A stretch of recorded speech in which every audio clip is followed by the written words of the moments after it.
Oui, bonsoir mesdames et messieurs. Le soleil se lève sur Washington et c'est parti pour Washington Débat. Washington Débat, 81e édition en direct de Washington sur Radio Top Africa. Votre radio panafricaine émettant à partir de Washington. Georges Léonard Sagno dans cette édition pour vous présenter, mesdames et messieurs. C'est bien parti donc pour la 81e édition de Washington Débat. Washington Débat, 81e édition en direct de Washington sur Radio Top Africa, la radio panafricaine. Thème principal de cette 81e édition. Mesdames et messieurs, l'honneur nous échoua de recevoir dans cette édition M. Khalil Gueye. Khalil Gueye est journaliste panafricain basé ici à Washington. Il s'intéresse aux questions de santé. Il sera donc notre invité. M. Khalil Gueye travaille pour CNN International et pour Radio La Voix de l'Amérique ici dans la région métropolitaine de Washington d'où nous émettons.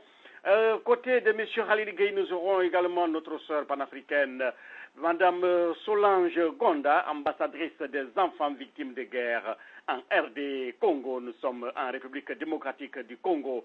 Et aux côtés de ces hommes et dames, nous aurons des politologues, sociologues, analystes panafricains, mesdames et messieurs, comme il est coutume dans cette édition. Alors, c'est bien parti donc pour la 81e édition. Thème principal du jour, pour ne pas dire thème principaux thèmes de cette édition. La 19e conférence internationale sur le sida vient de se terminer à Washington. D'ici, quelles leçons utiles cadrant avec la prophylaxie, la prise en charge et le traitement des malades du sida. Tirez-vous de cette conférence qui a mobilisé autant de monde dans la capitale fédérale américaine.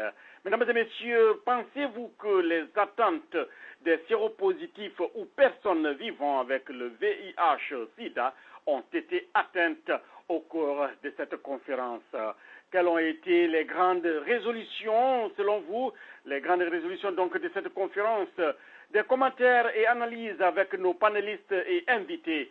Et, mesdames et messieurs, une fois n'est pas coutume, nous aurons beaucoup de plaisir dans cette édition car les regards sont tournés vers Londres, la capitale britannique, où se déroulent depuis hier donc les Jeux olympiques d'été, la 30e Olympiade. Ah oui, toutes les délégations africaines sont représentées, la Guinée, le Sénégal, le Cameroun et j'en passe, le Togo sont également présents à cette grande édition, à cette belle fête du monde. Tous nos vœux de bonne réussite accompagnent les Britanniques dans cette édition. Alors, mesdames et messieurs, c'est donc parti. Comment expliquez-vous le refus du Comité olympique mondial d'accepter la participation du Soudan du Sud à cette compétition de haut niveau? Alors, le standard est ouvert 209 647 16 00 et le code qui suit directement est le 67 21 37. Nous sommes également présents sur Facebook et sur Twitter, les réseaux sociaux de communication. Il est 15h03 à Washington, 19h03 en temps universel et 21h03 à Bukavu et à l'est de la République démocratique du Congo. Mesdames et messieurs, c'est donc parti pour cette édition.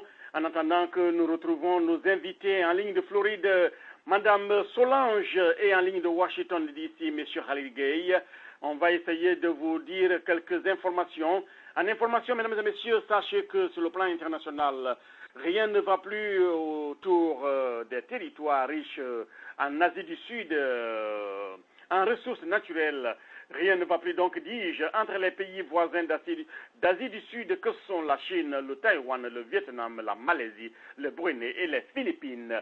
Tout simplement, ces pays se suscitent, se disputent des groupes d'îles, Spratly îles et Paracel îles. Ces deux groupes d'îles sont riches en or noir, vous avez compris. Il s'agit du pétrole et en gaz naturel. La Chine a annexé donc Paracel Island, pour ne pas dire l'île de Paracel. Nous étions en 1974 quand ces troupes envahissaient le sud du Vietnam en occupant bien sûr ces îles de l'ouest. Face à ces discussions houleuses, alors concernant les terres riches en pétrole, Alors, vous vous rappelez un peu le conflit qui avait opposé dans un passé récent le Nigeria, le géant Nigeria au Cameroun, dans la presqu'île de Bakassi, ce lopin de terre riche en pétrole qui oppose dans le Nigeria et son voisin le Cameroun. Alors, il a fallu que les tribunaux internationaux s'y mêlent pour que le Cameroun recouvre sa terre. Alors, attendons de voir qui de la Chine, du Vietnam, du Brunei, des Philippines, de la Malaisie ou du Taïwan pourra donc être auteur, propriétaire de ces îlots riches en ressources naturelles et en gaz. Mesdames et messieurs, en information africaine, sachez aussi que le président de la transition du Mali, M. Djoukunda Traoré, a regagné le Mali hier après presque 2 mois de soins médicaux à Paris. Nous étions le 23 mai quand il a été donc violemment attaqué au palais de Koulouba, où des manifestants en colère demandaient sa démission ou son départ du pouvoir, un pouvoir que lui a offert la Constitution. Alors, tous nos souhaits de bon retour et bonne guérison, prompt rétablissement à M. Djoukunda Traoré et à tout le peuple du Mali qui cherche à recouvrer les territoires occupés dans le nord. Mais également, mesdames et messieurs, en information culturelle, sachez que Miss Guinée Nord-America, dirigée d'une main de fer par Mme Diallo Awabari, va organiser dans la région métropolitaine de Washington DC, alors le 2 septembre prochain, une grande fête des beautés. Toutes les beautés africaines, plus précisément les beautés guinéennes, sont entendues à cette fête de Mme Awabari. Alors, tous nos supporters, nos reporters seront déployés sur le terrain pour la couverture de cette grande fête de la beauté africaine. En information, sachez aussi que la communauté guinéenne, dans son ensemble, cherche à renouveler le bureau de la communauté des Guinéens dans la région métropolitaine de Washington DC. Ce sera pour le 26 août prochain. Alors, d'une fête à une autre, d'une rencontre à une autre, la communauté Areguifa, attendez, l'association des ressortissants de la Guinée forestière vivant en Amérique, elle aussi, se prépare pour le 12e sommet de l'Areguifa. Ce sera le 2 septembre dans la région métropolitaine ici de Washington. L'information est signée du président fédéral, M. Abba Edouard. Alors, mesdames et messieurs, ça fait beaucoup de fêtes dans la région et cela fait du plaisir aux communautés africaines. Nous voudrions également dans cette édition faire un clin d'œil aux communautés africaines, congolaises et camerounaises, surtout la communauté camerounaise qui était en fête hier. Alors revenons au sujet du jour, le sida et la pandémie du siècle. Mesdames et messieurs, vous avez compris, Washington a été cette semaine qui finit le centre de toutes les convoitises internationales. La conférence internationale, la 19e conférence internationale sur le sida a eu lieu ici à Washington et nous étions de la partie, les grands discours où les grands de ce monde ont convergé donc à Washington pour dégager les voies et moyens pour lutter contre cette pandémie du siècle. Alors, si le sida ne tue plus comme de par le passé, mais le sida n'a toujours pas de remède.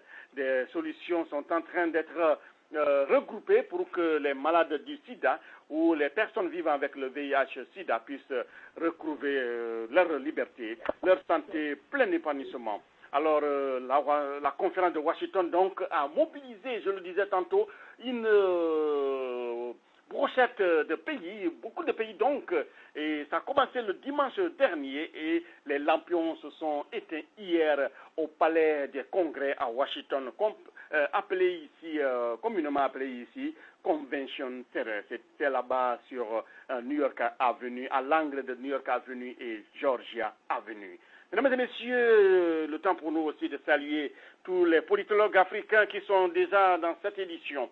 Alors, je le disais tantôt, que ce soit le président de l'ONU-SIDA, le directeur ONU-SIDA Afrique, M. Michel Sidibé, que ce soit le secrétaire général de l'ONU, M. Ban Ki-moon, ou tout simplement l'ancien président américain, M. Bill Clinton, ou le chanteur anglais Elton John, ils sont tous d'accord que le sida, ou la prévention, ou la lutte contre le sida a fait de progrès, mais il n'y a pas encore de médicaments pour guérir, ou tout simplement le sida ne se guérit pas. Mais il y a des produits, des médicaments qui permettent aux malades du sida de vivre une vie pleine d'espoir et de réjouissance tout en étant sous prescription médicale.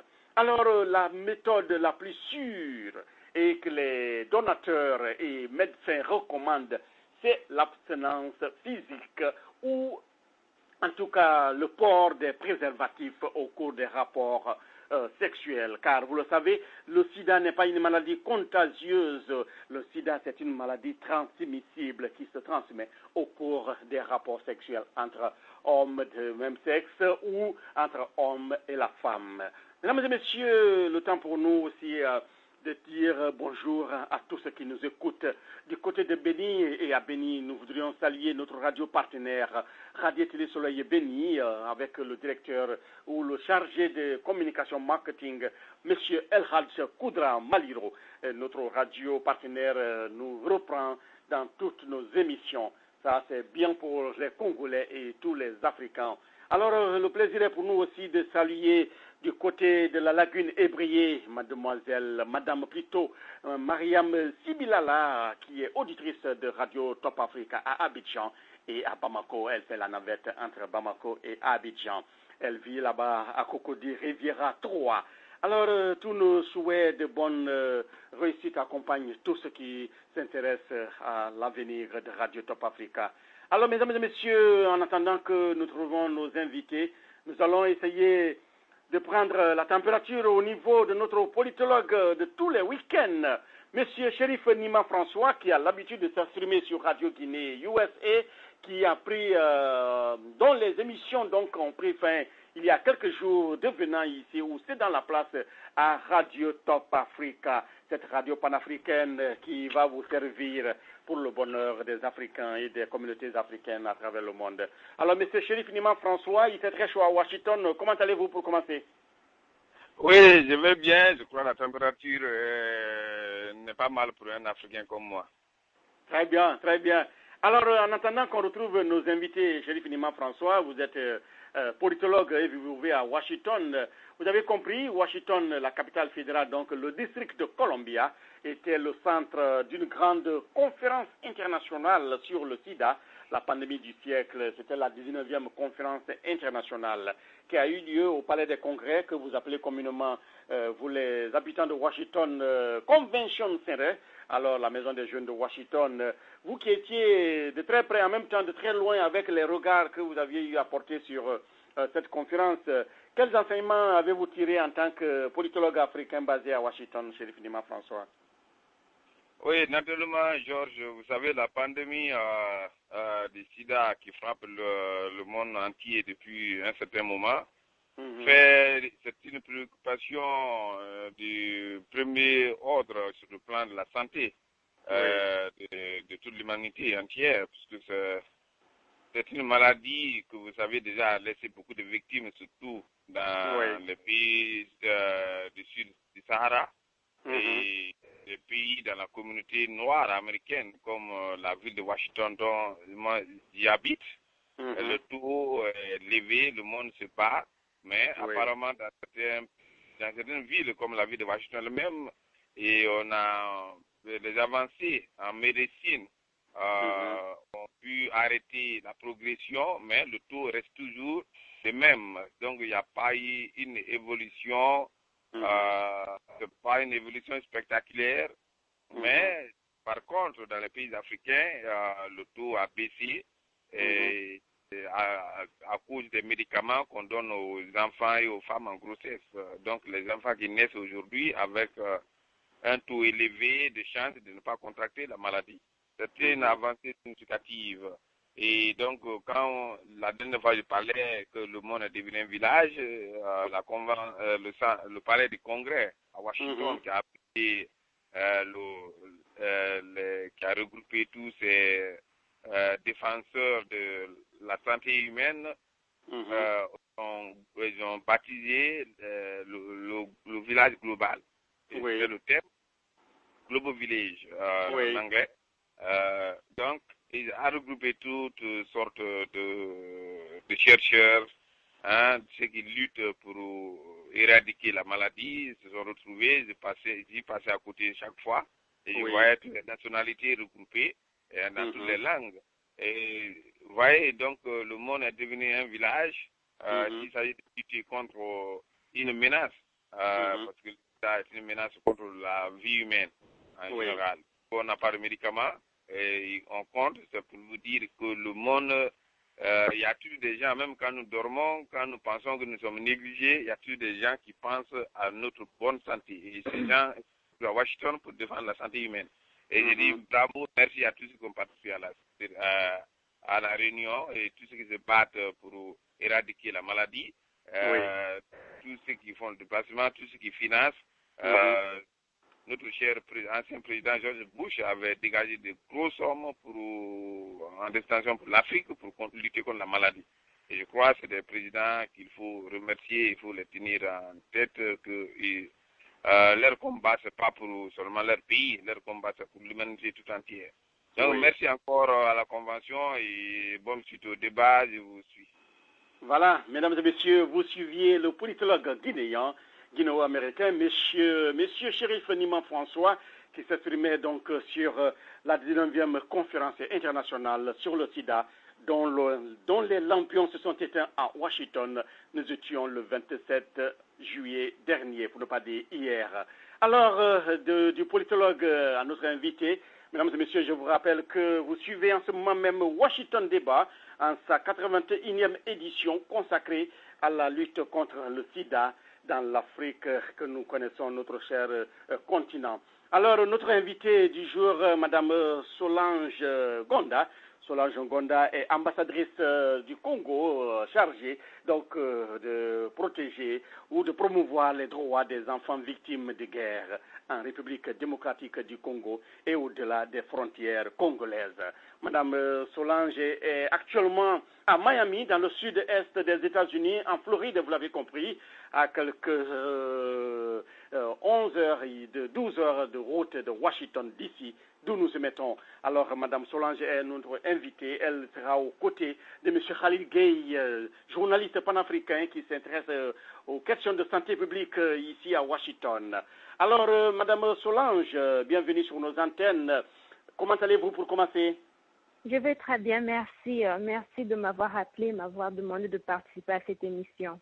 Voilà, mon nom c'est Georges Léonard Sagno, présentateur de Washington Débat, cette édition panafricaine qui regroupe tous les Africains chaque samedi à 15h, heure de Washington, 19h en temps universel et 21h à l'est du Congo. Je veux parler de Bukavu, Goma et Beni. Alors, vous êtes congolaise, merci de nous recevoir. Le temps pour nous de dire bonjour à tous ceux qui nous écoutent en ce moment même du côté de Beni, là-bas à l'est de la République démocratique du Congo, sans oublier tous nos auditeurs du Bas-Congo et de Kinshasa, K-Town, ou Kinlabel pour les intimes. Alors, Madame Solange, vous êtes sur nos antennes pour la première fois. Merci de cette amabilité et de cette confiance renouvelée. Nous espérons que ce ne sera pas la dernière fois. Alors, le thème ou les thèmes qui nous regroupent, Madame Solange, il est question de savoir dans cette édition, donc de tirer la leçon de la 19e conférence internationale sur le sida qui vient donc de se terminer ici à Washington. Cette conférence a regroupé un beau monde dans la capitale fédérale américaine. Il y a eu plus de 200 pays et 20 000 participants, pour ne pas dire plus. Et les grands de ces pays, dont l'ancien président américain, M. Bill Clinton, et le secrétaire général de l'ONU, Ban Ki-moon, le directeur Afrique de l'UNICIDA, Michel Sidibé, et les grands chanteurs de renom comme Elton John étaient de la partie, sans oublier les journalistes et africains et les acteurs aussi de la société civile et les acteurs également politiques. Tout le monde a répondu à l'appel de Washington, à l'appel du SIDA. Donc, vous qui êtes aux États-Unis pour cette conférence, quelles leçons pouvons-nous tirer de la 19e conférence internationale sur le SIDA, Madame Solange Gonda? Pour commencer, si vous pouvez vous présenter très bien à nos lecteurs et auditeurs et téléspectateurs, s'il vous plaît. Ok, merci beaucoup. Donc, comme vous disiez, je m'appelle Solange Gonda. Je suis l'ambassadeur spécial des enfants du Congo. J'ai été nommée par le chef de l'État, le président Joseph Kabila, pour lui expliquer mieux la situation des enfants congolais et pour trouver des stratégies avec le gouvernement congolais pour protéger tous les enfants africains. Parce que l'enfant congolais, c'est aussi un enfant africain. Donc, comme je disais, je sais ce que je suis. Je suis aussi la petite sœur de l'ambassadeur Antoine Gonda, ambassadeur spécial auprès du chef de l'État. Très bien. Alors, merci de cette présentation exhaustive et tous nos souhaits de bonne réussite vous accompagnent dans l'œuvre exaltante que vous accomplissez au nom de l'Afrique et au nom des enfants africains. Alors revenons à la conférence de Washington dont les rideaux sont tombés hier sur la lutte, la prévention contre le sida. Alors vous qui êtes aux États-Unis, quelles leçons tirez-vous de cette 19e conférence internationale sur le sida?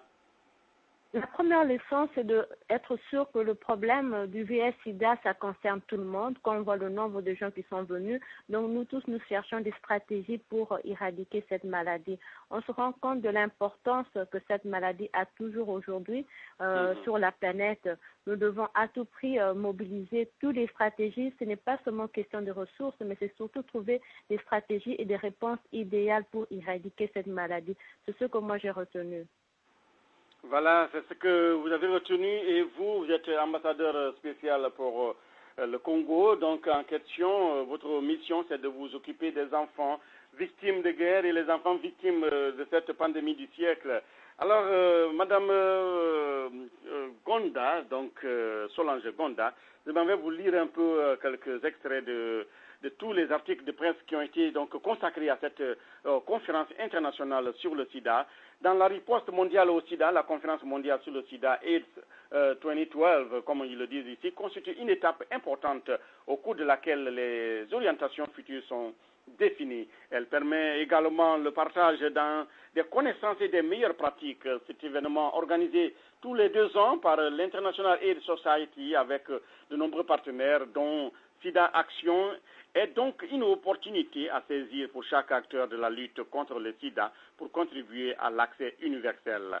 Les participants sont des chercheurs, des militants associatifs, des responsables politiques, des journalistes, on parle de nous, et des professionnels de la santé et des soins sociaux, parmi lesquels de nombreuses personnes vivant avec le VIH et d'autres impliqués dans la lutte contre le VIH.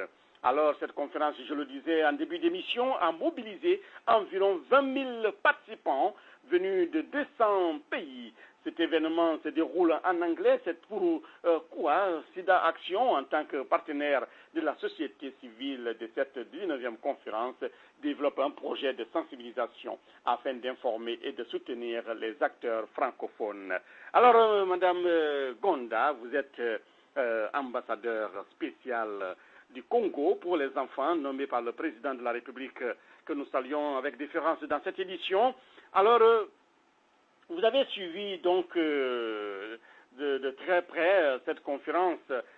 Quand on parle aujourd'hui de la lutte contre le sida, quel est le meilleur moyen pour parvenir donc à cette lutte-là, pour la mener à bon port, si j'ose m'exprimer ainsi, Madame Solange Gonda? Merci de la question. Donc, comme il s'agit de sauver les vies, il faut donner aux gens les stratégies pour qu'ils puissent ne pas être contaminés par la maladie. Donc, il faut donner la vraie information à tout le monde, que les gens sachent comment éviter cette maladie. Ce serait idéal. Comme ça, nous n'allons pas perdre les fonds. Parce que quand les gens sont malades, c'est gaspiller de l'argent. Si on peut éviter la maladie et qu'on peut protéger les gens, on n'aurait pas de ressources qu'on doit mettre pour essayer de sauver la vie des gens. C'est pour cela que c'est tellement important qu'on va sur le volet la communication et l'éducation. Informer les gens correctement de ce qu'ils doivent faire. C'est quoi la maladie, comment ça se contacte. Comme ça, la nouvelle génération peut éviter d'attraper la maladie. Voilà.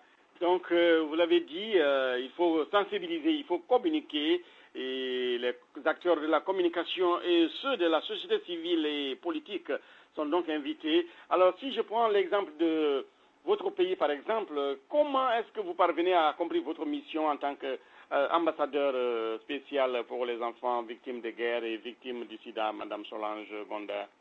Quand il s'agit du sida, je fais une des plus grandes campagnes parce que il y a la journée du 1er décembre, mais moi j'ai pris une journée en parallèle, la journée le 14 février, la journée de Saint-Valentin, la fête des amoureux, parce que je présume que beaucoup de gens ont attrapé la maladie du sida parce qu'ils étaient amoureux. Donc, c'est toujours cette journée-là que nous faisons d'expliquer à tout le monde, surtout aux parents. On leur demande à chaque parent de parler à leurs enfants de la maladie parce que le sida ou la sexualité, ce sont un peu des sujets tabous. C'est assez difficile à un parent d'en parler aux enfants. Mais si ça commence déjà à la maison, que les parents peuvent briser les tabous et expliquer aux enfants quels sont les comportements qu'ils doivent avoir pour éviter la maladie, nous allons sauver des vies et protéger surtout les enfants contre cette maladie. Donc, je disais, je fais la plus grande campagne parce que nous utilisons les campagnes de télécommunication pour envoyer des SMS à tous leurs abonnés. Aujourd'hui, au Congo, nous avons plus de 10 millions de personnes qui utilisent des téléphones mobiles. Donc, quand on envoie des SMS, ça fait 10 millions de personnes qui sont touchées rapidement sur la situation du VIH-Sida et qui peuvent se rappeler qu'est-ce qu'ils doivent faire pour se protéger contre cette maladie. Voilà, ça c'est très bien. Donc, la campagne est médiatique, si je comprends très bien. Alors, selon vous, je m'en vais vous poser cette autre question, Solange Gonda. Où tirez-vous les ressources financières pour mener cette lutte, car vous le savez, ce n'est pas un travail facile pour autant. Non, heureusement qu'au Congo, nous avons, comme vous avez dit, le gouvernement américain à travers l'USAID. Il donne des fonds à différentes ONG et au gouvernement congolais. On a pas mal de gens comme l'UNICEF aussi qui nous aident, qui nous donnent des fonds. Mais quand je fais la campagne, les campagnes de télécommunication me donnent gratuitement ces SMS-là pour protéger les enfants contre le VIH-Sida. Et je leur remercie. Si toutes les compagnies de télécommunications pouvaient faire la même chose, peut-être chaque fin du mois, envoyer des SMS pour encore bien informer la jeunesse pour mieux se protéger contre cette maladie, ça serait une bonne chose. Et depuis combien de temps vous êtes ambassadeur spécial des enfants pour la lutte contre le sida? Ça fait 8 ans que je suis ambassadeur spécial des enfants au Congo et nous faisons beaucoup de choses. Nous faisons même des cahiers que nous remettons dans les écoles dans lesquels il y a l'information correcte, comment se protéger du VIH-Sida. Nous faisons un tas d'activités pour protéger les enfants contre cette maladie, sans compter les autres choses que nous faisons, comme protéger les enfants contre la guerre qui est toujours en train de revenir chez nous au Congo. Alors, vous l'avez dit, vous demandez donc le soutien de tout le monde, mais quel regard vos compatriotes congolais ont sur vous quand on sait que vous êtes engagé dans une mission qui n'est pas facile, car les malades du sida, les enfants victimes de guerre sont des enfants qui sont un peu touchés dans leur chair, dans leur droit. Ils ont été donc soit mutilés au cours des guerres, frappés au cours des guerres, violés, les jeunes filles violées. Vous le savez, Congo avait été malheureusement étiqueté de capitale mondiale du viol il n'y a pas longtemps. Et alors, dans cette lutte, dans ce combat que vous menez, quel regard, dis-je, vos compatriotes portent sur vous en menant cette lutte-là? Est-ce qu'un regard de bienfaisance, un regard de soutien, un regard de mépris, Solange Gonda? Merci de me poser la question parce que tout le monde me regarde de différentes manières. Je peux vous parler sur les choses qui me choquent. Je fais une campagne de VIH-Sida, je suis une femme, je passe à la télé, j'explique, je montre, comme je parle de préservatif ouvertement. Et quand je me retourne, je vois des amis qui disent « Ah, si je suis en train de faire la campagne, c'est parce que j'ai la maladie. » Alors que, heureusement que je ne suis pas malade, mais je compatis. Quand il s'agit de sida, je dis à tout le monde, soit on est infecté par la maladie ou soit on est affecté. Quand je dis affecté, on a toujours un membre de la famille qui souffre de la maladie ou qui est en train d'en mourir. Et quand il meurt, il vous laisse des orphelins. Donc, le sida, ça concerne tout le monde à différentes manières. Je ne peux que parler du VIH-Sida parce que j'ai vu des membres de ma famille, et je ose le dire, j'ai vu des membres de ma famille mourir de cette maladie. C'est comme ça que je compatisse et j'aimerais avoir plus de stratégies, avoir plus de moyens pour éviter et aider les enfants à mieux se protéger contre cette maladie. Donc, j'ai toutes les réponses. J'ai aussi des gens qui trouvent que c'est une bonne chose, surtout les mamans, elles viennent me voir et me dire je vous ai suivi à la télé, grâce à vous, j'ai pu parler à mes enfants, surtout à mes jeunes garçons, j'ai pu leur parler du sida, j'ai senti que ce n'était plus un tabou, ce n'était pas quelque chose honteux d'en parler, tout comme j'ai des gens qui sont malades, qui me disent « Ah oui, j'ai vu ce que vous avez fait, grâce à vous, je peux avouer ouvertement à tout le monde que je suis atteinte de la maladie. » Donc, je trouve qu'il y a des réponses gentilles, méchantes, mais bon, ce qui est important, c'est que les gens écoutent et entendent le message que nous essayons de faire passer.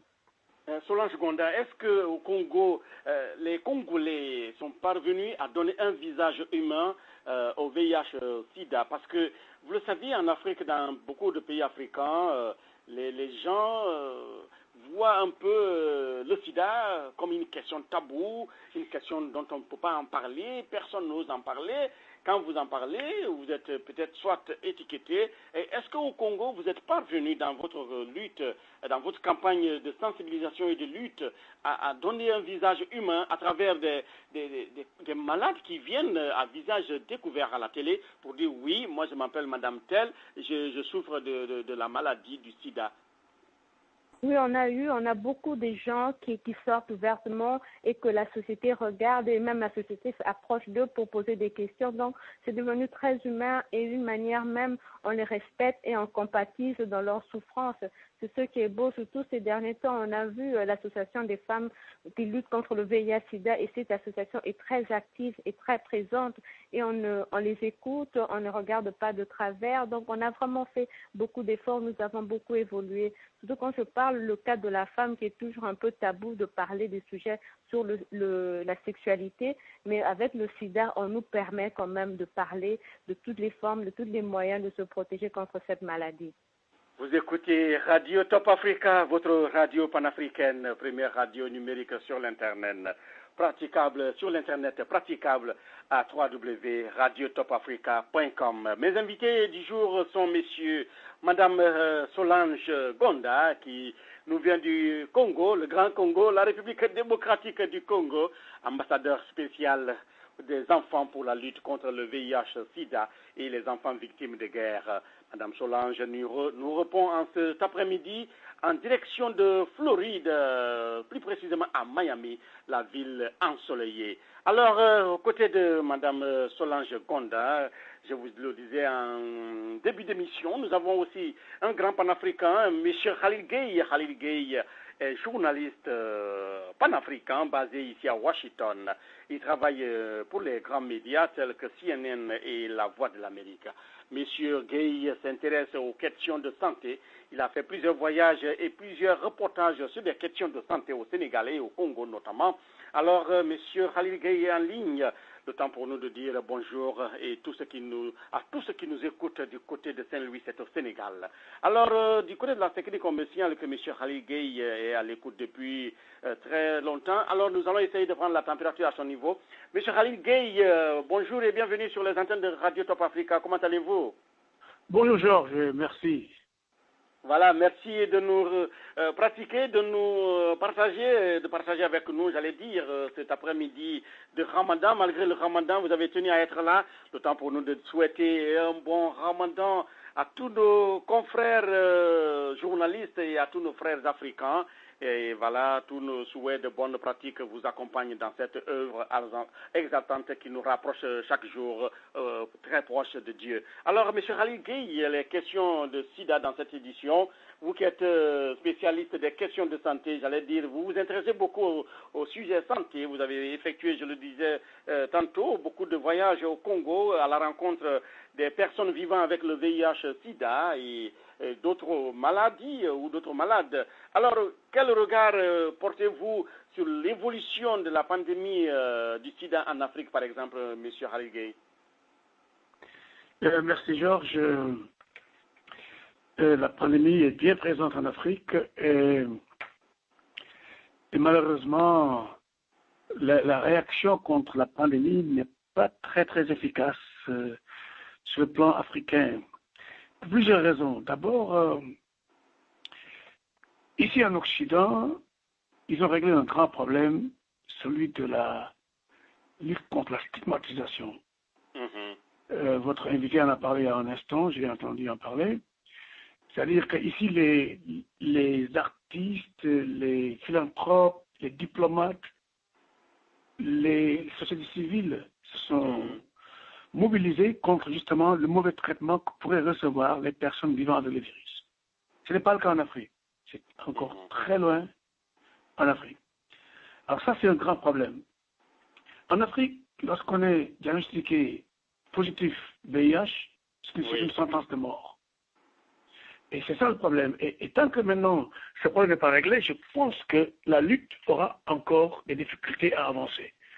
Maintenant, il y a les autres aspects qui sont, par exemple, l'accès aux antirétroviraux, ce n'est pas évident. Au Congo, en RDC, le gouvernement fait d'énormes efforts, tout le monde le fait.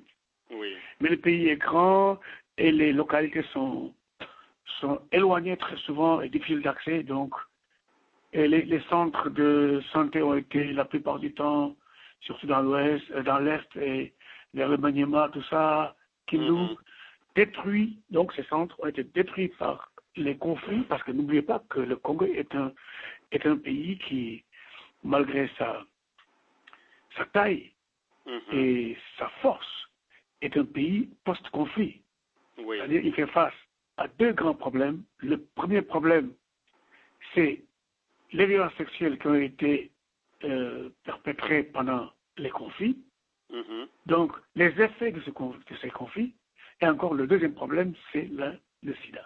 Donc, voilà deux grands problèmes qui font qu'au Congo, particulièrement, la lutte est difficile. Mais là-bas, ils ont créé quelque chose quand même qui est magnifique.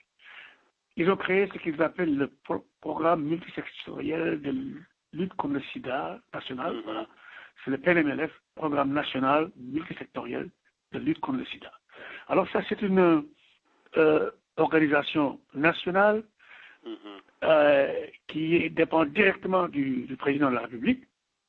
Et ce programme gère la lutte, gère l'apport des bailleurs de fonds, organise la sensibilisation, et donc je crois que s'il y a un peu plus d'aide qui arrive à ce programme, la lutte pourra avancer. Mais il va falloir aussi qu'on pense, comme je l'ai dit au début, à revoir la question de la stigmatisation des malades, des personnes vivant avec le virus. Voilà, M. Khalil Gueye, je vous rappelle que vous suivez en ce moment même Washington Débat en sa 81e édition. Nos invités ne sont autres que M. Khalil Gueye qui vient de me céder le micro, journaliste ici à Washington, et Mme Solange Bonda, ambassadeur spécial pour les enfants victimes ou vivant avec le VIH-Sida au Congo. Alors, vous l'avez dit, le fait que les gens soient indexés, les gens qui vivent avec le VIH-Sida soient indexés de gauche à droite en Afrique.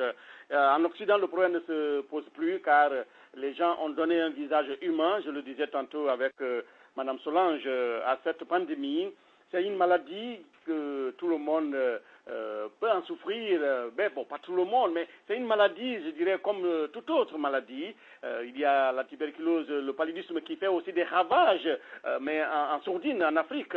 Alors, vous l'avez dit, M. Khalil Gueye, mais ici, les actions en direction donc de la lutte contre le sida sont très lentes sur le continent.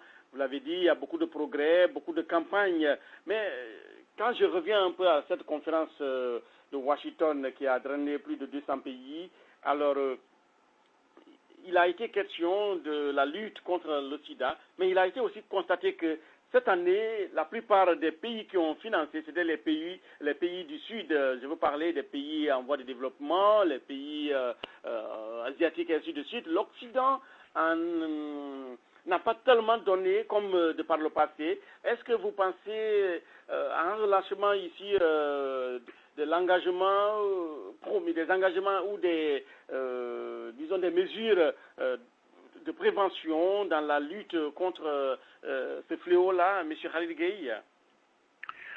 Écoutez, moi, je pense pas. Je pense que les États-Unis, vous savez, le président George Bush avait créé le PEPFAR, qui est le fonds présidentiel, le fonds du président des États-Unis pour la lutte contre le sida dans les pays en développement. Ce fonds est très actif et bien utilisé en RDC, par exemple.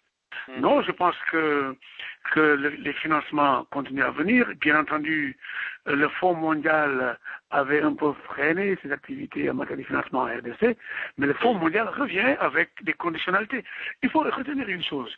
Les conditionnalités qui accompagnent l'aide à la lutte contre le sida sont extrêmement dures des fois pour les pays africains. Alors, on dit, voici de l'argent, mais voilà les conditions. Alors, très souvent, c'est extrêmement difficile. Ça, c'est un point. Ensuite, le deuxième point, c'est que certains pays occidentaux tiennent aussi à voir comment cet argent est et utilisé.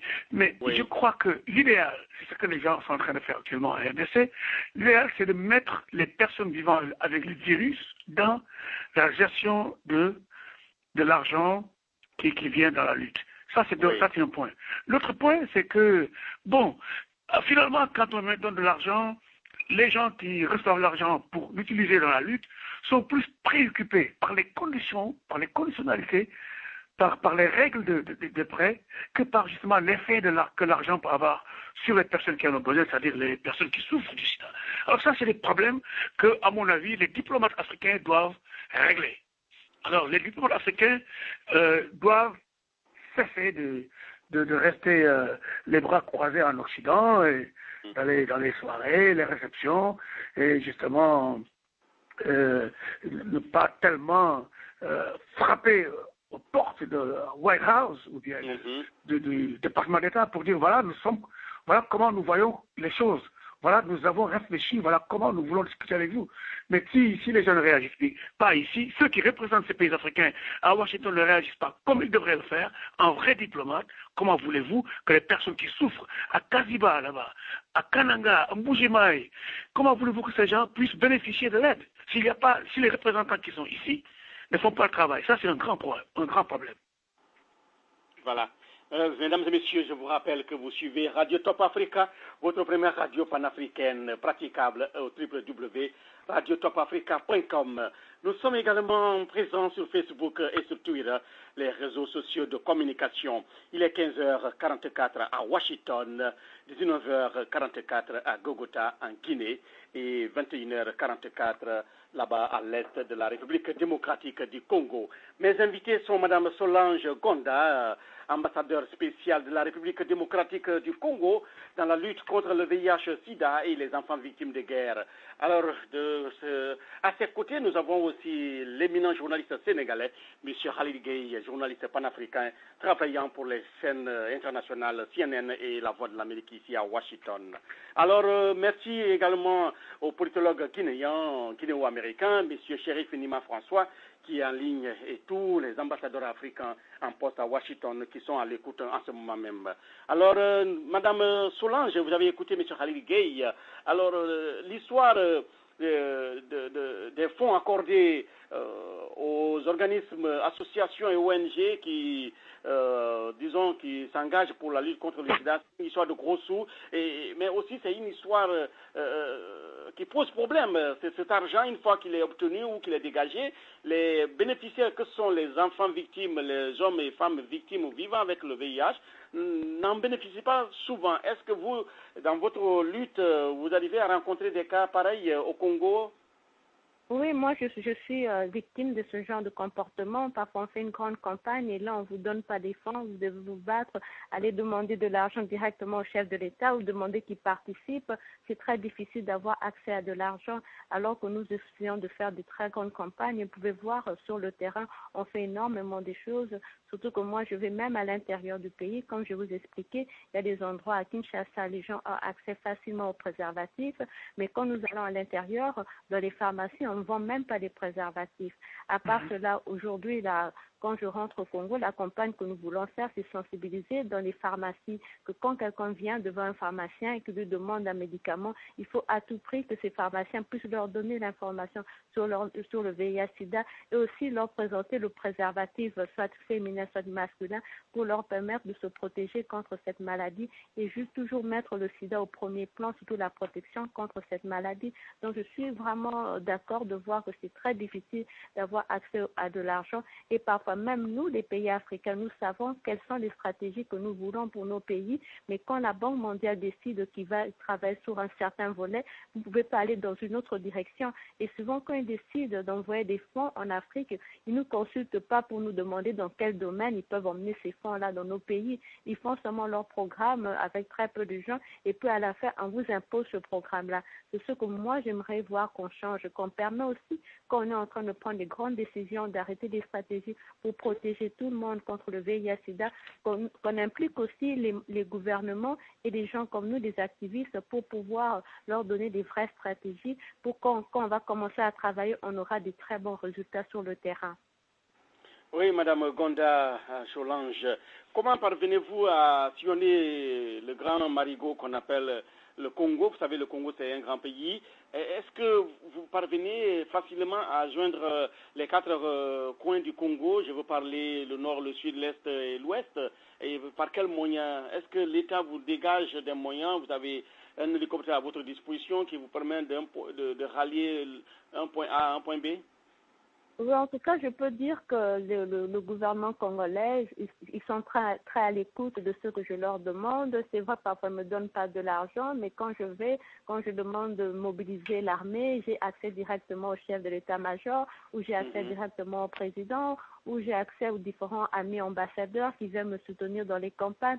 Et comme je dis, souvent ma mère dit toujours, si ce n'est que de l'argent, on ne va pas réussir ce qu'on essaie de faire. Et ma mère dit, en Afrique, on a donné beaucoup d'argent, mais parfois on n'a pas réussi ce qu'on voulait. Mais si on commence avec les choses qui coûtent rien et on s'applique à fond, on peut réussir. Donc pour moi, parfois, je ne regarde pas l'argent, je regarde le travail et j'essaie de trouver des stratégies parallèles pour faire avancer mon message. Aujourd'hui, je peux vous dire que je suis membre du Rotary et le Rotary est partout en RDC. Quand j'explique à mes amis du Rotary, eux-mêmes font passer les messages à leurs amis. C'est comme ça, à tout moment, que nous faisons avancer les choses. Mais aujourd'hui, ce qui est important, c'est de voir qu'est-ce que nous pouvons faire pour protéger réellement les femmes et les enfants contre le VIH-Sida.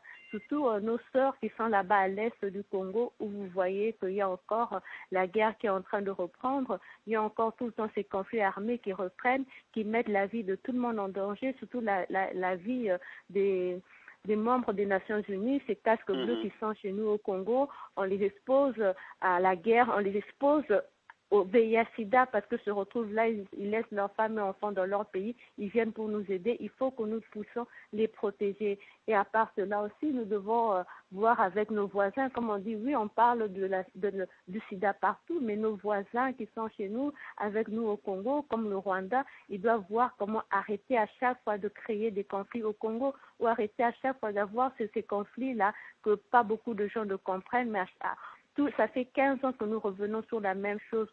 En utilisant ce genre de réponse à des problèmes, on ne résout rien. Et ce que fait que nous perdons de la ressource humaine et nous perdons de l'argent. Si on pouvait trouver des autres stratégies pour régler nos conflits, on va aussi pouvoir éradiquer le sida. Parce que le sida, c'est aussi une maladie qui touche les gens qui sont très pauvres, les gens qui sont diminués, qui n'ont pas beaucoup d'argent. Et ces gens-là, quand ils n'ont pas assez d'informations, ils vivent un peu dans le désordre et c'est comme ça qu'ils deviennent victimes des maladies comme le VIH-Sida ou la tuberculose.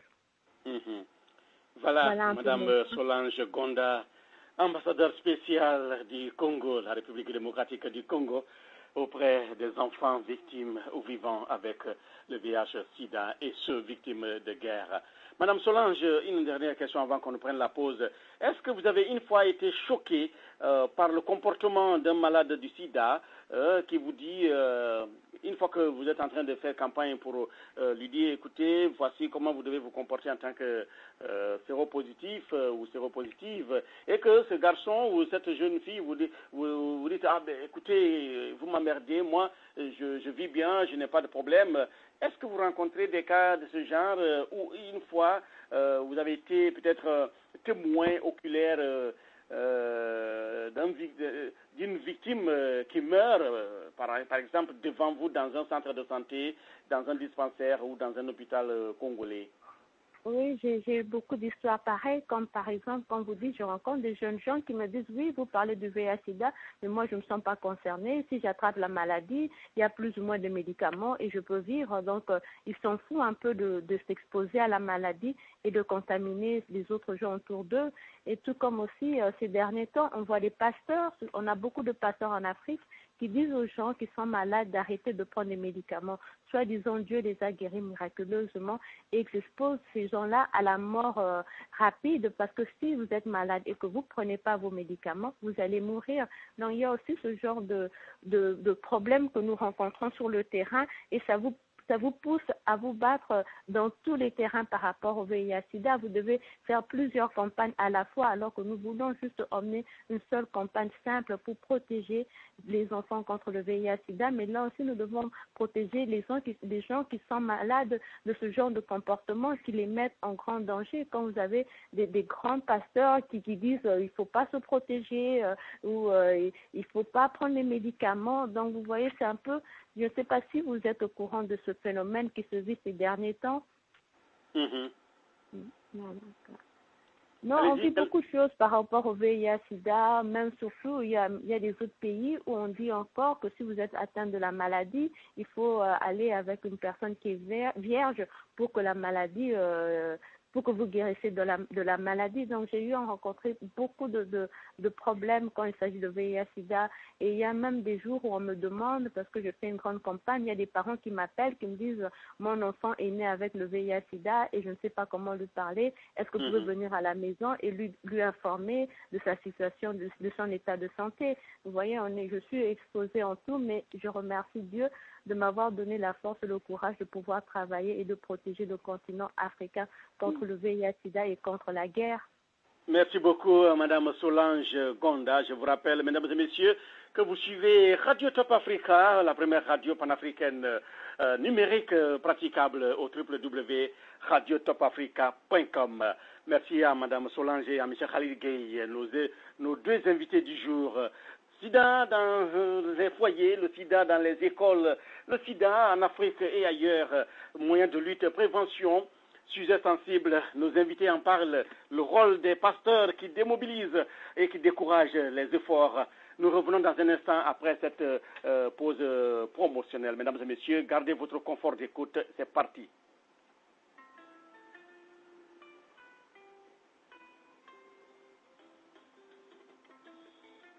Imaginez un monde sans barrières, imaginez un monde sans obstacles, imaginez un monde où vous pouvez activement participer à la vie de ceux que vous avez laissés en Guinée comme si vous y étiez.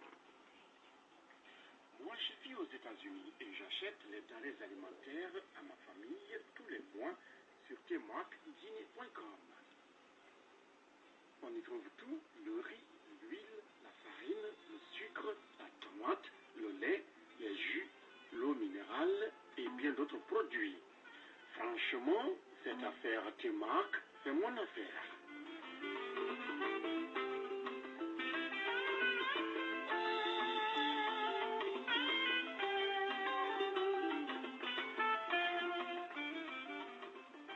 Moi, je vis au Canada et je recharge le téléphone de mes parents chaque semaine avec tmarkguinée.com. Vraiment, je vous dis merci T-Mark. Moi, je suis en France et j'ai finalement réussi à avoir un terrain avec T-Mark. Maintenant, T-Mark m'aide à construire la maison de mes rêves. Ça représente beaucoup pour moi.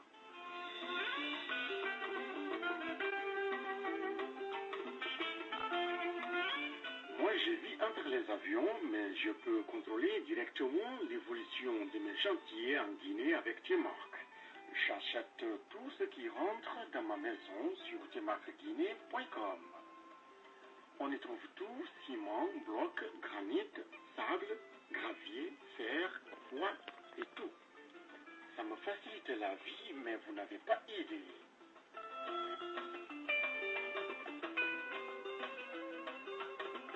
Vous pouvez aussi faciliter votre vie. Visitez tmarkguinée.com. T-Mark, ça s'écrit donc www.tmarkguinee.com www.tmarkguinee.com. C'est une société qui pousse les limites du possible. C'est un network de possibilités. C'est un réseau de facilité. T-Mark. T-Mark, le marché au bout de vos doigts.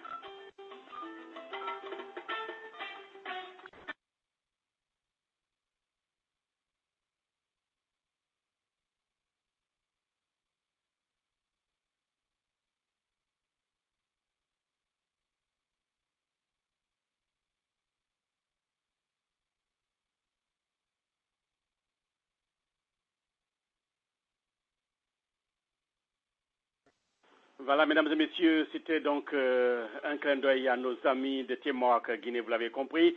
Cette radio panafricaine a aussi cette page publicitaire. Le temps pour nous de vous dire que pour tout besoin de promotion ou de communication, contactez la maison de radio Top Africa qui est à votre service.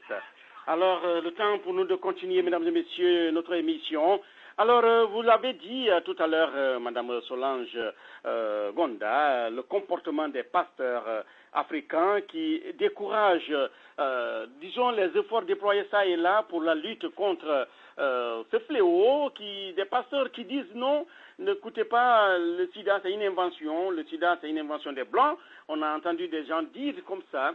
Ou des pasteurs qui vous disent ne prenez pas vos médicaments, venez à l'église, nous allons prier pour vous, pour que vous soyez débarrassés de cette maladie. Alors, mission difficile, mais pas impossible, n'est-ce pas, Madame Solange Gonda? Allô, Madame Solange Gonda, est-ce que vous me recevez? Apparemment, des petits soucis techniques à ce niveau-là. Nous allons essayer de prendre donc notre politologue panafricain. Oui, vous m'entendez, Madame Solange? Oui, je vous entends. Maintenant, super, voilà, je disais que des pasteurs qui découragent, des pasteurs qui dévoient un peu les efforts, qui sapent un peu les efforts déployés ça et là par des ONG, des personnes de bonne volonté comme vous. Est-ce que la mission, c'est difficile, mais pas impossible, n'est-ce pas? C'est difficile, mais pas impossible, parce qu'à tout moment, quand on fait des campagnes, que je dis assez violentes, on met des gens qui sont malades, on met ça comme publicité à la télé pour choquer un peu la vision des gens. Ça permet de récupérer tout le monde et de retourner dans la bonne direction. Mais comme on dit, on n'a pas beaucoup d'argent. Il faut nous permettre de mieux utiliser nos finances à faire des campagnes réellement, surtout trouver des médicaments et avoir...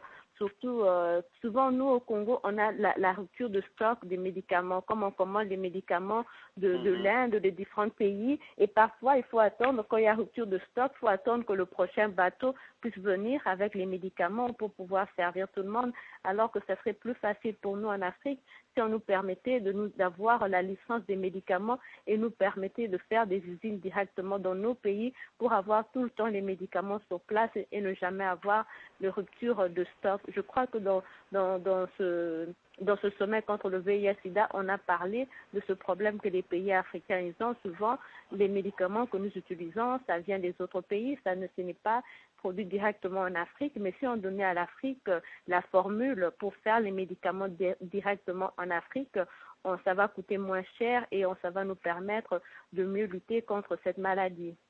Ah, vous parlez de la fabrication des génériques. Voilà, c'est ça, parce qu'on n'a pas cette formule-là chez nous au Congo et on aimerait bien avoir l'usine pour pouvoir faire carrément les médicaments sur place. Ça va vous savez, pour obtenir le brevet, c'est une histoire de gros sous, hein, Madame Solange. Vous le savez aussi. Le sida, c'est vrai, c'est une maladie, c'est la pandémie du siècle. Mais c'est aussi une histoire de gros sous, comme je le disais tantôt. Est-ce que les pays du Nord, l'Occident va laisser à la portée des Africains, des chercheurs africains, des laboratoires africains, l'obtention des brevets pour la fabrication des génériques?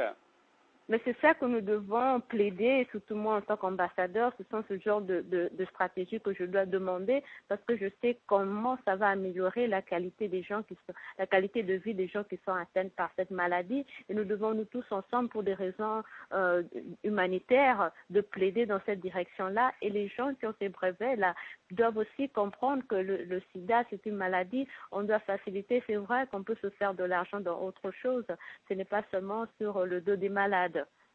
Voyons si tel est le cas du côté de notre cher confrère Khalil Gueye. Monsieur Khalil Gueye, vous avez effectué plusieurs voyages au Congo, je le disais tantôt. Vous avez fait beaucoup de reportages au Sénégal, partout en Afrique de l'Ouest et en Afrique centrale.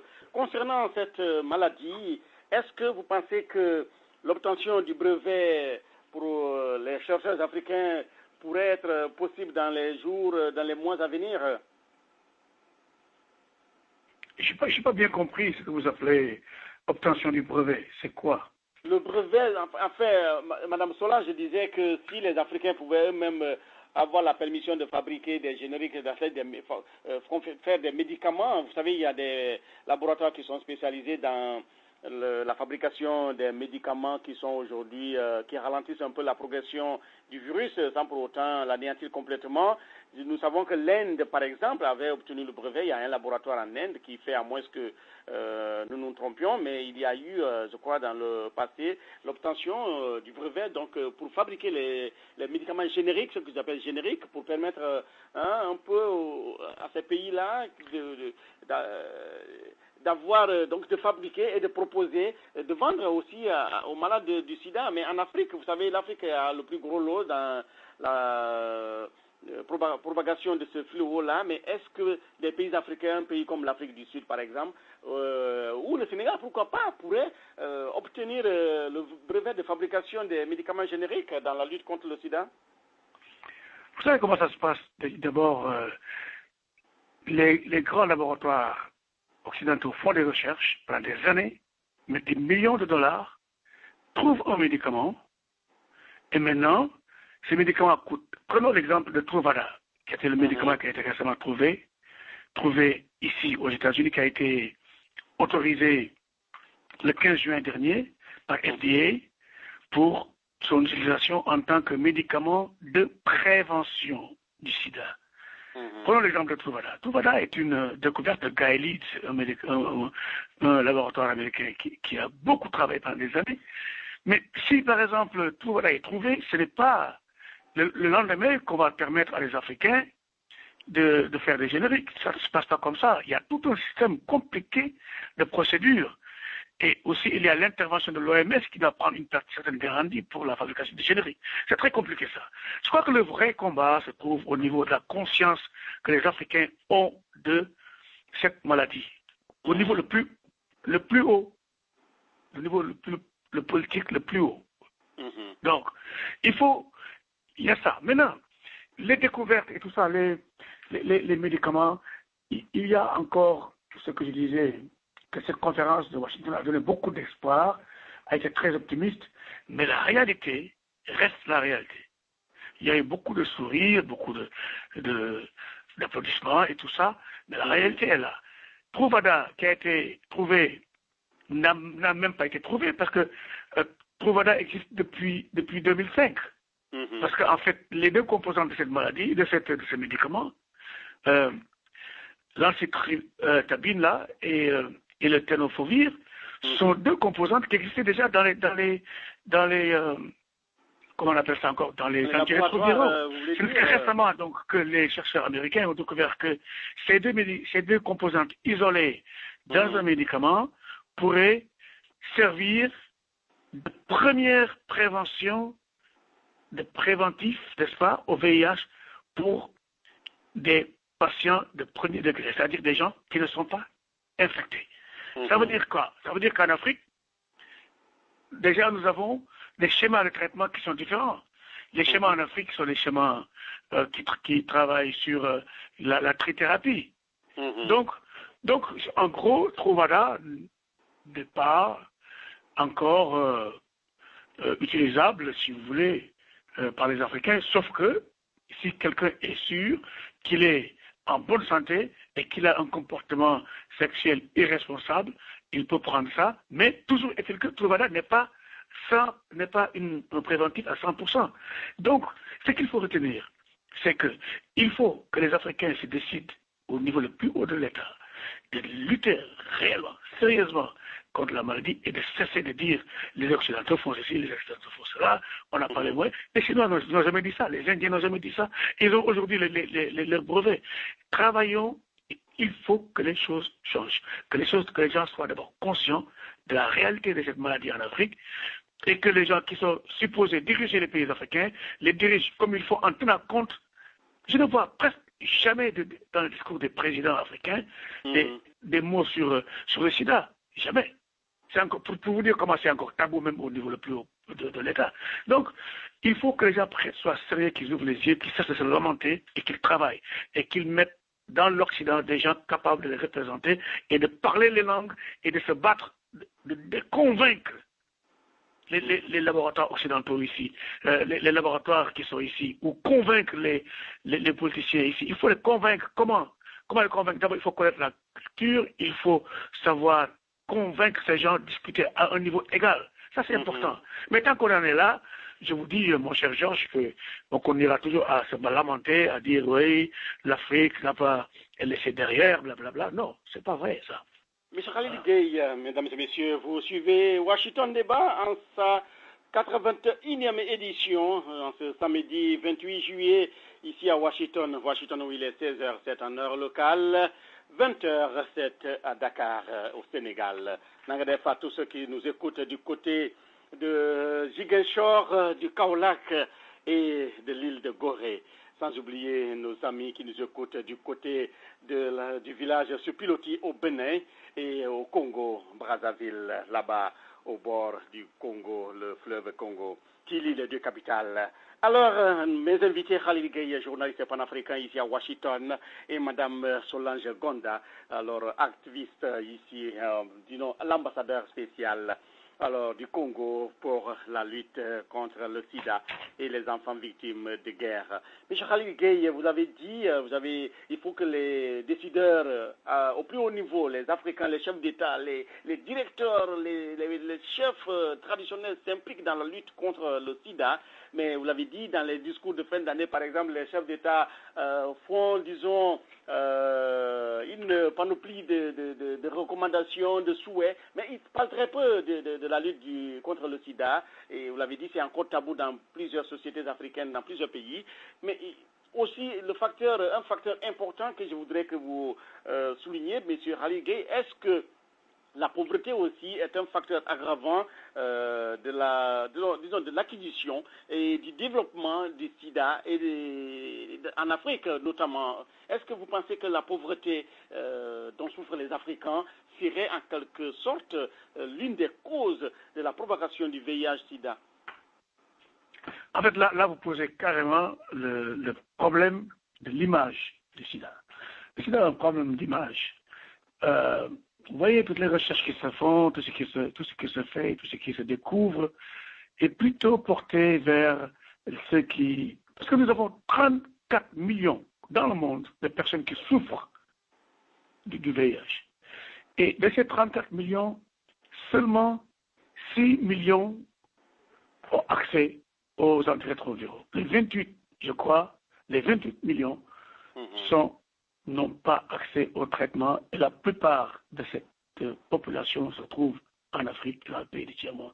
Donc vous voyez un peu que nous avons ce que moi j'appellerais l'apartheid du sida. Que les recherches, que tout ce qu'on fait aujourd'hui est plutôt axé vers l'Occident et très peu de pensée vers l'Afrique. Donc ça c'est la réalité. Mais comme je dis encore, c'est dû aussi à la non-présence de nos représentants dans les instances de décision au niveau de la lutte. Il faut qu'on soit là. Mais si on est en Afrique, on est au Congo, on est en Guinée, on attend que les gens fassent tout le travail ici et qu'ils nous informent. Comment voulez-vous qu'on change le cours des choses si on est seulement informé après que les décisions ont été prises? Donc c'est ça le grand problème. Le gros problème de l'Afrique, c'est ça. Donc, la maladie semble affecter plus les Africains parce que voilà la situation. Parce que nous n'avons pas une voix, nous n'avons pas des voix efficaces qui peuvent parler. Nous avons beaucoup de théoriciens en Afrique qui peuvent parler tout le temps, toute la nuit, mais jamais essayer de convaincre un chercheur ou un homme politique ou un président occidental. On n'a jamais vu ça. M. Khalil Gueye, au contraire, quand le président vient en Afrique, c'est toute une... M. Khalil Gueye, vous portez votre casque, vous m'entendez? Je vous entends, oui. Très bien. Je disais, il y a une question très pertinente que je m'en vais vous poser. Notre sœur Solange a évoqué le comportement des pasteurs au Congo qui découragent ou qui sapent un peu les efforts allant dans le cadre de la lutte contre le sida. Vous qui êtes Sénégalais, vous avez beaucoup voyagé au Congo. Est-ce que vous êtes parvenu une fois à rencontrer ces pasteurs-là qui disent aux gens n'allez pas prendre les médicaments, n'écoutez pas cette dame qui fait la campagne ou ce monsieur, ce grand journaliste qui est venu de Washington pour vous parler du sida? écouter plutôt ce que nous fermons à l'Église. Est-ce que aussi dans certains pays africains à majorité musulmane, tels que le Sénégal, est-ce que vous parvenez à rencontrer, ou vous êtes parvenu à rencontrer des imams qui, dans leur prêche dans les mosquées, découragent un peu la lutte ou la prévention contre le sida, M. Khalil Gueye? Quand je vais au Congo, c'est pour soit faire des reportages, soit faire la formation des journalistes en matière de reportage sur la santé. Donc voilà, nous abordons bien entendu les questions qui, comme la dernière fois, c'était les obstacles au reportage de santé. Nous avons parlé de plusieurs aspects. Ce n'est pas que les pasteurs, ce n'est pas tous les pasteurs non plus au Congo qui sont contre. Moi, j'ai eu dans mon émission un pasteur, un abbé, qui était tout à fait positif et qui était tout à fait contre justement ceux qui disent qu'il ne faut pas prendre des médicaments. Non. La réalité, c'est il ne faut pas arrêter la question à ça. Parce que à ces histoires de pasteurs, il y a des pasteurs qui ont des fidèles qui les suivent, qui les écoutent. Et bon, pour ces gens, le sida, c'est parce que vous avez eu un mauvais comportement. Ce n'est pas vrai. Ils ont compris qu'on peut l'avoir soit par des relations sexuelles ou par des coupures comme des tranchants, etc. Donc, ce n'est pas toujours parce qu'on a eu un mauvais comportement qu'on a la maladie. Donc, les choses évoluent de ce plan-là. Ce qui est sûr, c'est qu'on ne peut jamais convaincre tout le monde. Mais ce qu'il faut, c'est que la grande majorité qui existe, parce que la grande majorité, ce n'est pas les pasteurs. Et même parmi les pasteurs, il y en a qui sont très progressistes. Donc, la grande majorité doit continuer à être appuyée dans la prévention. Parce que la prévention, c'est la chose la plus importante. S'il n'y a pas de prévention, parce que quand la maladie est là, la prévention n'a plus de sens. Donc, voilà, mesdames et messieurs, vous suivez Washington Débat en ce samedi 28 juillet 2012. Mon nom c'est Georges Léonard Sagno dans le studio central de Washington. En information, sachez que l'ambassade de Guinée à Washington se prépare pour marquer le 54e anniversaire de la Guinée. Ce sera le 2 octobre prochain. Nous souhaitons de bonnes préparations, accompagnent les autorités guinéennes à Washington. Alors nous serons de la partie également pour fixer les grands moments de cette fête de l'indépendance de Guinée. Et également du côté du Sénégal, du Congo, nous serons également présents car Radio Top Africa, c'est cette radio panafricaine et au service des communautés africaines à travers le monde. Monsieur Chérif Nima François, vous êtes politologue guinéen dans la région métropolitaine de Washington, habitué à cette émission. Vous avez une question ou des questions pour nos invités ou tout au moins c'est des commentaires? Oui, naturellement, Georges, merci à nos invités d'aujourd'hui. Et ma question va à Madame l'ambassadeur. Je voulais savoir, dans ces courses qu'elle mène au Congo pour la lutte contre le sida, quel est l'apport de la pharmacopée africaine, les guérisseurs traditionnels, parce que j'en ai écouté d'autres qui disent qu'ils peuvent guérir le sida. Quel est l'apport de ces guérisseurs traditionnels africains dans la lutte contre le sida? Et deuxième question, pour mon frère sénégalais, est-ce que le tabou autour de la religion musulmane ne rend pas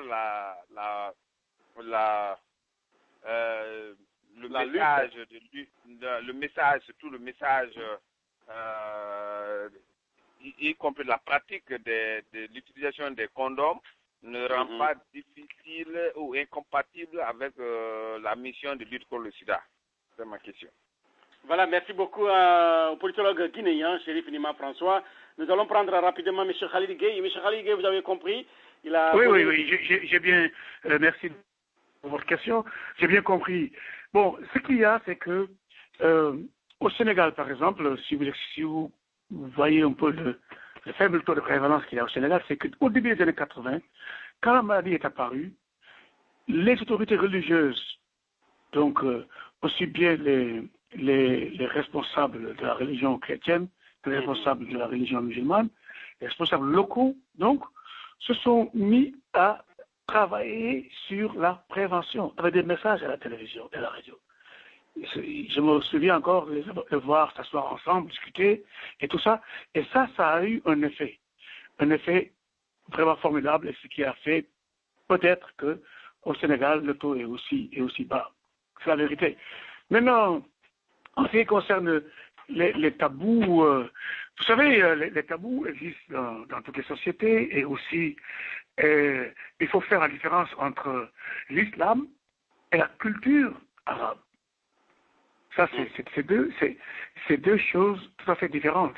C'est-à-dire que très souvent, les gens confondent, et surtout ici d'ailleurs, on confond très souvent que l'islam est une doctrine religieuse, une religion, et que elle a été d'abord portée par la culture arabe, mais que la culture arabe a beaucoup de choses qui n'ont rien à voir avec l'islam, par exemple.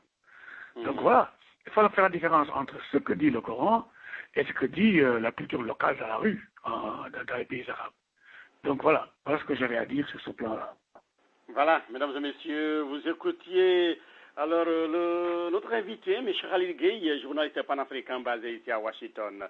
Khalil Gueye est aujourd'hui notre invité, aux côtés de notre sœur panafricaine, Madame Solange Gonda, ambassadeur du Congo pour les enfants victimes ou vivant avec le VIH-Sida. Le temps pour nous de saluer tous les auditeurs regroupés à Lubumbashi by Night 21 Bluetooth Nkusuma. Ah, ça fait beaucoup pour Lubumbashi. Et aussi tous les auditeurs qui sont regroupés en ce moment même chez Maman Colonel dans la capitale. C'est la capitale Kinshasa.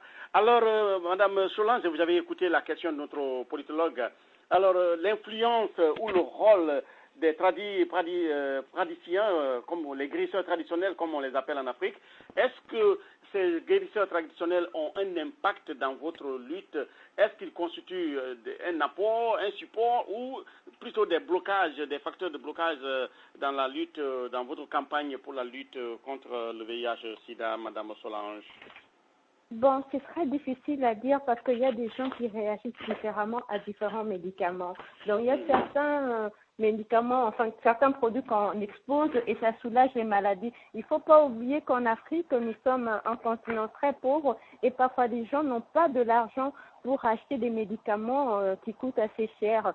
Et parfois, comme je dis pour le VIH, il y a des gens qui ne savent pas que les médicaments sont dans certains endroits donnés gratuitement, comme dans l'ONG qui s'appelle Amo Congo. Ils ont certaines personnes à qui ils donnent ce traitement-là gratuitement. Donc je disais que quand quelqu'un va à l'hôpital et voit que le médecin lui demande beaucoup trop cher, il va voir ailleurs où ça coûte moins cher. La médecine traditionnelle africaine coûte vraiment moins cher par rapport à la médecine européenne. Ce que nous disons, si on nous permettait à fabriquer les produits sur place, ça allait coûter moins cher. Mais quand la plupart des produits qui viennent pour lutter contre le VIH-Sida, ça vient de l'étranger et ça a un prix, ça coûte cher. Donc les gens se retournent vers la médecine traditionnelle. Et je ne peux pas dire que ça soulage, que ça améliore. Moi, je suis pas vraiment, j'ai pas été vraiment exposée aux gens qui ont pris ces médicaments-là, mais je vois de temps en temps qu'il y a parfois ça réagit correctement, tout comme parfois ça amène des gens rapidement à la mort. Donc, il faut juste faire attention parce que ces produits-là ne sont pas bien dosés et on ne sait pas dans quelles conditions ils sont fabriqués. Donc, je ne recommande pas trop, mais si ça marche, il y a des gens qui disent que la prière, ça les aide. Donc, je ne peux pas interdire tout ce qui peut aider et soulager une personne qui souffre de cette maladie. Très bien. Alors, Madame Solange, ce que moi aussi je m'en vais vous poser, est-ce que ces guérisseurs traditionnels constituent pour vous des supports? Est-ce qu'ils vous apportent quelque chose dans votre lutte en disant « Ah, madame, vous êtes en train de faire un bon travail, nous sommes là pour continuer à sensibiliser » ou plutôt, ils vous voient d'un mauvais œil parce que, comme je le disais tantôt, le sida est là, c'est une maladie, mais c'est aussi une histoire de gros sous. Ces guérisseurs traditionnels, ils veulent bien préparer leur décoction pour laver telle ou telle personne avec ça, pour le débarrasser du virus ou la débarrasser du virus du sida, mais vous êtes là avec vos moyens, les nouvelles technologies de l'information, vous avez la télévision, vous utilisez le téléphone, les SMS, l'Internet, tout et tout, pour sensibiliser, pour décourager les vagabonds de la cité, entre griffes, les jeunes. Alors, est-ce que vous êtes parvenu à rencontrer des cas pareils où un guérisseur traditionnel vous a donné un coup en disant, mais écoutez, cette dame, elle en fait un peu de trop, là, dans un coin de rue de Kinshasa ou à l'intérieur du pays? Bon, j'ai toujours rencontré beaucoup de gens comme ça, surtout des pasteurs, quand je fais mes campagnes contre le VIH-Sida, contre les enfants qui subissent la maltraitance des enfants dits sorciers. Et c'est là qu'on se retourne, on se dit, oui, cette femme, elle veut tout faire, elle travaille beaucoup. D'ailleurs, beaucoup de gens vont toujours m'accuser chez le chef de l'État que je veux tout faire, que je suis partout, que je veux toujours me faire voir. Mais je fais ça pour la cause et le bien-être des enfants. Donc oui, je subis ce genre d'attaque, mais c'est normal quand on travaille bien, les gens vont toujours vous lancer des pierres. Comme on dit, l'arbre qui porte de fruits, c'est sous cet arbre-là qu'on lance des pierres. Moi, aujourd'hui, je peux dire, dans mon passé, que je suis parmi les personnes qui a beaucoup lutté pour qu'on puisse avoir le traitement gratuit chez nous au Congo. Comme je disais, les ONG comme les Hameaux Congo peuvent vous témoigner de ce que nous avons fait comme plaidoyer. Et aujourd'hui, qu'on le dise mal ou vrai, on va plaidoyer pour que l'Afrique puisse avoir l'usine là où on peut fabriquer le médicament à un taux moins cher et qu'on peut nous permettre vraiment avoir la formule de ces médicaments-là qui vont stopper la maladie, parce que l'Afrique ne peut pas se permettre de perdre des ressources et de perdre des êtres humains que nous ne voulons pas. Oui, c'est un problème de gros sous, mais si pour des causes humanitaires, on peut permettre, surtout pour la cause des enfants, si on peut permettre aux enfants que ces formules-là, qu'on puisse leur donner ça à nos pharmaciens, qu'ils puissent nous faire les produits directement sur place pour sauver la vie des enfants, je serais très heureuse de... Alors, Madame Solange, vous gardez le micro pour votre mot de la fin. Nous allons changer de cap tout à l'heure. Quelles recommandations faites-vous au chef d'État africain, car il est question de lutte contre le sida, mais il faut que les décideurs africains, les leaders africains s'impliquent, parce que Karine l'a dit, ce n'est pas une histoire seulement des malades, mais c'est une histoire aussi des pays qui sont concernés. Alors quel message fort avez-vous en cette fin d'émission, Madame Solange? Bon, le message fort, c'est pour tout le monde, bien sûr pour les chefs de l'État, comme moi je vais en profiter du président Sassou, qui est notre voisin, et le président Kabila, je vois qu'ils font beaucoup, mais je leur demande de continuer et de bien plaider aussi auprès des autres pays, des autres chefs d'État africains, comme le président Kagame, qui est toujours en train d'emmener le conflit armé au Congo, donc de plaider chez lui qu'il arrête ce genre de comportement, parce que ça diminue les ressources, ça empêche les enfants de grandir correctement, surtout nos enfants africains qui sont déjà très fragilisés par l'environnement, qui est assez pauvre, qui sont fragilisés par des maladies comme le VIH-Sida et la malaria. Donc si on pouvait avoir des gens sages qui sont comme le président Obama aujourd'hui, qui est là, témoin de ce grand sommet contre le VIH-Sida, et encore qui a fait un geste fort, qui a arrêté l'aide au Rwanda pour qu'on puisse plus avoir la guerre au Congo. Donc ce sont ce genre de comportements que nous félicitons et que je demande à tous les autres chefs d'État d'appliquer ce comportement-là.